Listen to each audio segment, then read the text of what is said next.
ইরানকে থামাতে চীনের দ্বারস্থ ট্রাম্প। ইরানের পাল্টা প্রতিক্রিয়া এত শক্ত হবে ভাবতেই পারেনি যুক্তরাষ্ট্র। যুক্তরাষ্ট্রকে বার্তা দিতে পুতিনের সঙ্গে বৈঠকে আরাকচি। পশ্চিমবঙ্গে জমে উঠেছে আইপ্যাক আইটি সেলের নতুন লড়াই। ইরানের হামলায় দিশেহারা হয়ে ইসরায়েল শরণাপন্ন হয় আমিরাত। দর্শক স্বাগত জানাচ্ছি এশিয়া পোস্ট ওয়ার্ল্ড নিউজ শিরোনামে। আপনাদের সাথে আছি আমি আফরোজা দিবা। এতক্ষণ দেখছিলেন শিরোনাম, এবার বিস্তারিত। চলমান ইরান যুদ্ধ নিরসনে চীন আরও বড় ধরনের ভূমিকা পালন করতে পারে বলে মনে করে যুক্তরাষ্ট্র। দেশটির প্রেসিডেন্ট ডোনাল্ড ট্রাম্প বলেন, তেহরানের সঙ্গে সৃষ্ট সংকট নিরসনে চীন আরও বড় ধরনের ভূমিকা পালন করতে পারে। যুক্তরাষ্ট্র যেভাবে বিভিন্ন আন্তর্জাতিক সংকটে মিত্রদের পাশে দাঁড়ায়, একইভাবে চীনও ইরানের পাশে দাঁড়িয়ে সংঘাত নিরসনে সহযোগিতা করতে পারে। বিস্তারিত প্রতিবেদনে। চলমান ইরান যুদ্ধ নিরসনে চীন আরও বড় ধরনের ভূমিকা পালন করতে পারে বলে মনে করেন মার্কিন প্রেসিডেন্ট ডোনাল্ড ট্রাম্প। তিনি বলেন, তেহরানের সঙ্গে সৃষ্ট সংকট নিরসনে চীন আরও বড় ধরনের ভূমিকা পালন করতে পারে। বিভিন্ন আন্তর্জাতিক সংকটে যুক্তরাষ্ট্র যেভাবে তাদের মিত্রদের পাশে দাঁড়িয়ে পরিস্থিতি সামাল দেয়, চীনের কাছেও ইরানের বিষয়ে ওয়াশিংটন অনুরূপ সক্রিয় সহযোগিতা প্রত্যাশা করে। আগামী 14 মে বেইজিংয়ে চীনের প্রেসিডেন্ট শি জিনপিং এর সঙ্গে একটি উচ্চ পর্যায়ের দ্বিপাক্ষিক বৈঠকে বসবেন ট্রাম্প। বিশ্লেষকরা বলছেন, গুরুত্বপূর্ণ এই বৈঠকে ইরানি ইস্যুটি সবচেয়ে বেশি গুরুত্ব পাবে। পাশাপাশি মধ্যপ্রাচ্যের অস্থিতিশীলতা নিরসনের উপায়গুলোও প্রাধান্য দিতে পারেন এই দুই বিশ্বনেতা। ট্রাম্পের এই আহ্বানকে কূটনীতির জন্য অত্যন্ত গুরুত্বপূর্ণ বলেও মনে করছেন বিশ্লেষকরা। তাদের মতে, চীনের সঙ্গে ইরানের অর্থনৈতিক ও কৌশলগত সম্পর্ক রয়েছে। বেইজিং যদি সরাসরি মধ্যস্থতা করে বা ইরানের উপর চাপ সৃষ্টি করে, তবে দীর্ঘস্থায়ী এই যুদ্ধের দ্রুত অবসান হতে পারে। ট্রাম্প বলেন, এশিয়া ও মধ্যপ্রাচ্যে চীনের যে ক্রমবর্ধমান প্রভাব রয়েছে তা কাজে লাগিয়ে ইরানকে আলোচনার টেবিলে ফিরিয়ে আনা সম্ভব। ট্রাম্পের এই আহ্বানের পর 14 মের বৈঠকটি কেবল দুদেশের বাণিজ্যিক সম্পর্কের জন্যই নয়, বরং বৈশ্বিক শান্তি ও স্থিতিশীলতার জন্য গুরুত্বপূর্ণ বলে মনে করছেন বিশ্লেষকরা। আন্তর্জাতিক বিশ্লেষকদের মতে, ইরানের তেলের অন্যতম প্রধান ক্রেতা হিসেবে চীনের প্রভাব তেহরানের উপর অনস্বীকার্য। ট্রাম্প শি জিনপিং এর সঙ্গে বৈঠকে ইরানের পারমাণবিক কর্মসূচি ও আঞ্চলিক সামরিক তৎপরতা বন্ধে চীনের আরও কঠোর অবস্থানের দাবি তুলবেন। তবে চীন এখন পর্যন্ত এই সংঘাতে অনেকটা ভারসাম্যমূলক অবস্থান বজায় রাখার চেষ্টা করছেন। মে মাসে অনুষ্ঠিতব্য এই বৈঠক ইরান যুদ্ধের মোড় ঘুরিয়ে দিতে পারে।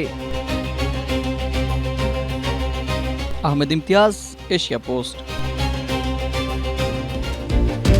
মধ্যপ্রাচ্যে মার্কিন সামরিক ঘাঁটিতে ইরান ট্রাম্প প্রশাসনের ধারণা চেয়েও ভয়াবহ হামলা চালিয়েছে বলে বিস্ফোরক তথ্য ফাঁস করেছে দেশটির সংবাদ মাধ্যম এনবিসি নিউজ। তাদের প্রতিবেদনে বলা হয়েছে, গেল 28 ফেব্রুয়ারি থেকে চলা এই যুদ্ধে ইরানি ক্ষেপণাস্ত্র ও ড্রোনের আঘাতে মার্কিন সামরিক ঘাঁটি ও সরঞ্জাম যে পরিমাণ ক্ষতিগ্রস্ত হয়েছে তা ওয়াশিংটনের জনসম্মুখে স্বীকার করা তথ্যের চেয়ে অনেক বেশি ভয়াবহ ও অকল্পনীয়।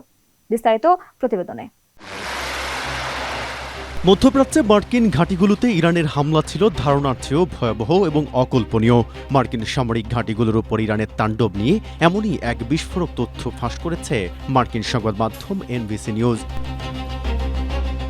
প্রতিবেদনে দাবি করা হয়েছে, গত 28 ফেব্রুয়ারি থেকে চলা এই যুদ্ধে ইরানি ক্ষেপণাস্ত্র ড্রোনের আঘাতে মার্কিন ঘাঁটি ও সরঞ্জামের যে পরিমাণ ক্ষতি হয়েছে তা ওয়াশিংটনের জনসম্মুখে স্বীকার করা তথ্যের চেয়ে অনেক বেশি ভয়াবহ ও অকল্পনীয়। এই ধ্বংসযোগ্য সংস্কার করতে পেন্টাগনকে কয়েক বিলিয়ন ডলারের বিশাল ব্যয়ের মুখে পড়তে হতে পারে। উচ্চপদস্থ সূত্রের বরাত দিয়ে এনবিসি নিউজ জানিয়েছে, মধ্যপ্রাচ্যের 7টি দেশে অবস্থিত মার্কিন ঘাঁটিগুলোর অত্যাধুনিক রাডার সিস্টেম, কমান্ড হেডকোয়ার্টার, বিমানের হ্যাঙ্গার এবং স্যাটেলাইট যোগাযোগ অবকাঠামো ইরানের নিখুঁত লক্ষ্যভেদী হামলায় লণ্ডভণ্ড হয়ে গেছে। এছাড়া ডজন খানিক দামি যুদ্ধবিমান এবং গুরুত্বপূর্ণ সমরাস্ত্র গুদামও ধ্বংস হয়েছে। তবে পেন্টাগন এবং মার্কিন সেন্ট্রাল কমান্ড এই ক্ষয়ক্ষতির প্রকৃত চিত্র গোপন রাখায় খোদ রিপাবলিকান আইন প্রণেতাদের মধ্যে তীব্র অসন্তোষ দেখা দিয়েছে। কংগ্রেশনাল এডদের মতে, পেন্টাগন ইতিহাসের সর্বোচ্চ বাজেট চাইলেও গত কয়েক সপ্তাহের ক্ষয়ক্ষতির কোনো সুনির্দিষ্ট হিসাব দিতে রাজি হচ্ছে না। বিশ্লেষকরা মনে করছেন, ইরানের মতো শক্তিশালী প্রতিপক্ষের এত কাছে সামরিক ঘাঁটি বজায় রাখার ঝুঁকি ও বিপুল অর্থনৈতিক বোঝা এখন ওয়াশিংটনের নীতি নির্ধারকদের ভাবিয়ে তুলেছে। এই বিশাল বিপর্যয় মধ্যপ্রাচ্যে মার্কিন উপস্থিতির ভবিষ্যৎ সমীকরণ বদলে দিতে পারে বলে ধারণা করা হচ্ছে। Mehedi Hasan, Asia post. যুক্তরাষ্ট্রের সঙ্গে উত্তেজনার মধ্যেই রাশিয়ার প্রেসিডেন্ট ভ্লাদিমির পুতিনের সঙ্গে বৈঠকে বসছেন ইরানের পররাষ্ট্রমন্ত্রী আব্বাস আরাকচি। গুরুত্বপূর্ণ এই বৈঠকে রুশ পররাষ্ট্রমন্ত্রী সের্গেই ল্যাভরভও উপস্থিত থাকবেন।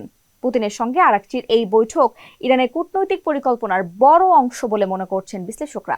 ইরানি পররাষ্ট্রমন্ত্রী পাকিস্তান ওমান সফরের পর রুশ প্রেসিডেন্টের সঙ্গে এই বৈঠকে অংশ নেওয়ায় নতুন সমীকরণ তৈরি হয়েছে। বিশ্লেষকদের মতে এই সফরের মাধ্যমে ইরান একটি স্পষ্ট বার্তা দিচ্ছে।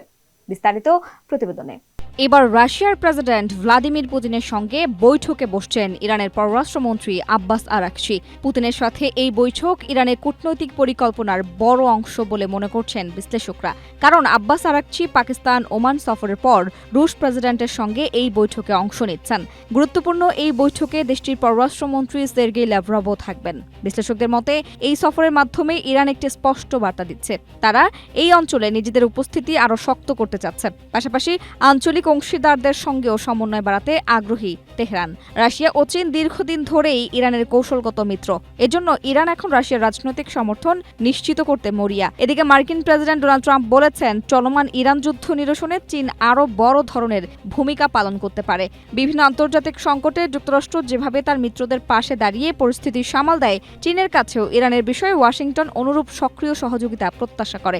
আগামী 14 মে বেইজিংয়ে চীনের প্রেসিডেন্ট শি জিনপিং এর সঙ্গে একটি উচ্চ পর্যায়ের দ্বিপাক্ষিক বৈঠকে অংশ নেবেন ট্রাম্প। বিশ্লেষকরা বলছেন, গুরুত্বপূর্ণ এই বৈঠকে ইরান ইস্যুটি সবচেয়ে বেশি প্রাধান্য পাবে। পাশাপাশি মধ্যপ্রাচ্যের অস্থিতিশীলতা নিরসনের উপায় নিয়েও আলোচনা হতে পারে। পশ্চিমবঙ্গে নির্বাচনে নতুন লড়াই শুরু হয়েছে, যেখানে একসময় রাজনৈতিক দলের শীর্ষ নেতারাই প্রার্থী নির্বাচন থেকে শুরু করে প্রচারের কৌশল নির্ধারণ করতেন। এখন সেই দায়িত্বে নাটকীয় পরিবর্তন এসেছে। পশ্চিমবঙ্গের শাসক দল তৃণমূল কংগ্রেসের এই দায়িত্ব পালন করছে ইন্ডিয়ান পলিটিক্যাল অ্যাকশন কমিটি বা আইপ্যাক। অন্যদিকে নরেন্দ্র মোদীর দল বিজেপির নির্বাচনী প্রচার, ন্যারেটিভ নির্মাণ ও ডিজিটাল কৌশলের মূল চালিকা শক্তি হয়ে উঠছে তার দলের আইটি সেল। নীরব কিন্তু গভীর পরিবর্তনের কেন্দ্রবিন্দুতে থাকা এই চালিকা শক্তি ভোটের লড়াইয়ে নতুন সমীকরণ সামনে এনেছে। বিস্তারিত মশিউর রহমানের প্রতিবেদনে। পশ্চিমবঙ্গের নির্বাচনে নতুন লড়াই শুরু হয়েছে। মাত্র 7-8 বছরের ব্যবধানে পুরো ভোটের চিত্রই বদলে গেছে। একসময় যেখানে রাজনৈতিক দলের শীর্ষ নেতারাই প্রার্থী নির্বাচন থেকে শুরু করে প্রচারের কৌশল নির্ধারণ করতেন, এখন সেই দায়িত্ব অনেকটাই চলে গেছে পেশাদার কৌশল নির্ধারণকারী সংস্থাগুলোর হাতে। পশ্চিমবঙ্গের শাসক দল তৃণমূল কংগ্রেসের ক্ষেত্রে এই দায়িত্ব পালন করছে ইন্ডিয়ান পলিটিক্যাল অ্যাকশন কমিটি বা আইপ্যাক। মমতা বন্দ্যোপাধ্যায়ের দল লোকসভা নির্বাচনে অপ্রত্যাশিত ফলাফলের পর নিজেদের ঘাঁটি শক্ত করতে তাদের কৌশলে বড় পরিবর্তন আনে। ওই সময় থেকেই তারা আইপ্যাকের ব্যবহার বাড়িয়ে দেয়। তবে এই সংস্থার ভূমিকা শুধু পরামর্শদাতার মধ্যেই সীমাবদ্ধ থাকেনি। প্রার্থী বাছাই, প্রচারের ভাষা, মাঠ পর্যায়ে নির্দেশনা সহ সবকিছুতেই তাদের প্রভাব স্পষ্ট হয়ে ওঠে। তৃণমূল কর্মীরা জানিয়েছেন, এখন সাংগঠনিক সিদ্ধান্তের শেষ কথা অনেক ক্ষেত্রেই আসে পেশাদার এই টিমের কাছ থেকেই। অন্যদিকে নরেন্দ্র মোদীর দল বিজেপির নির্বাচনী প্রচার, ন্যারেটিভ নির্মাণ ও ডিজিটাল কৌশলের মূল চালিকা শক্তি হয়ে উঠেছে তাদের দলের আইটি সেল। জাতীয় পর্যায়ে তথ্য ও প্রযুক্তি বিভাগের নেতৃত্বে থাকা অমিত মালভিয়ার তত্ত্বাবধানে পরিচালিত হচ্ছে বিজেপির পুরো নির্বাচনী প্রচার কৌশল। কোন নেতা কোথায় সভা করবেন, কে কোন ইস্যুতে কথা বলবেন, কোন এলাকায় কোন নেতাকে সামনে আনা হবে, সবকিছুই নির্ধারিত হচ্ছে একটি সুসংগঠিত স্ট্র্যাটেজিক টিমের মাধ্যমে। বিশ্লেষকরা বলছেন, পশ্চিমবঙ্গের রাজনীতির প্রচলিত চিত্রে ভিন্নতা এসেছে। নতুন এই বাস্তবতায় পর্দার আড়াল থেকে পুরো নির্বাচনী লড়াইয়ের চিত্রনাট্য লিখছে পেশাদার কৌশল নির্ধারণকারী সংস্থাগুলো। নীরব কিন্তু গভীর পরিবর্তনের কেন্দ্রবিন্দুতে থাকা এই চালিকা শক্তি ভোটের লড়াইয়ে নতুন সমীকরণ সামনে এনেছে, যার মাধ্যমে পশ্চিমবঙ্গে আইপ্যাক ও আইটি সেলের নতুন লড়াই সামনে কৌশল নির্ধারণের বড় হাতিয়ার হয়ে উঠেছে। Ahmed Imtiaz, Asia post.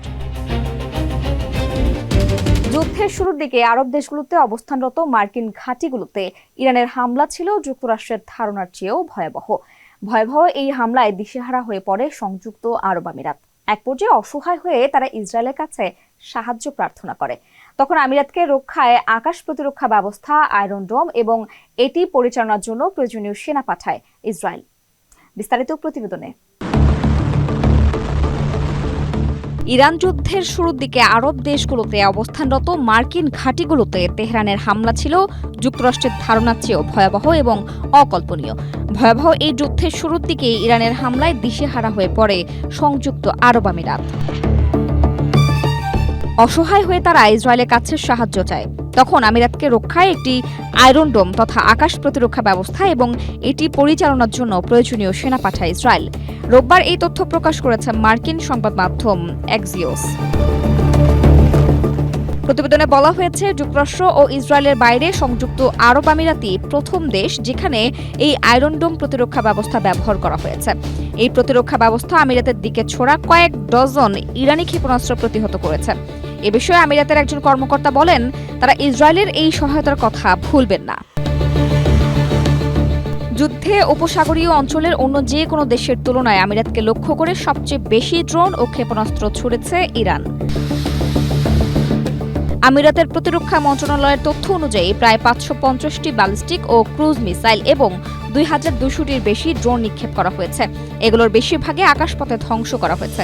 তবে কিছু মিসাইল ও ড্রোন দেশটির সামরিক ও বেসামরিক লক্ষ্যবস্তুতে আঘাত হানতে সক্ষম হয়েছে।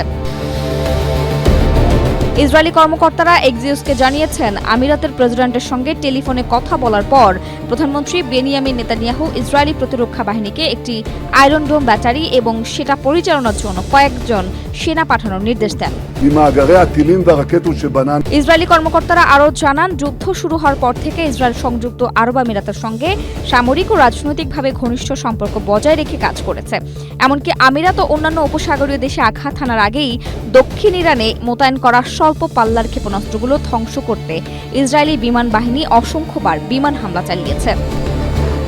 Desk report, Asia post.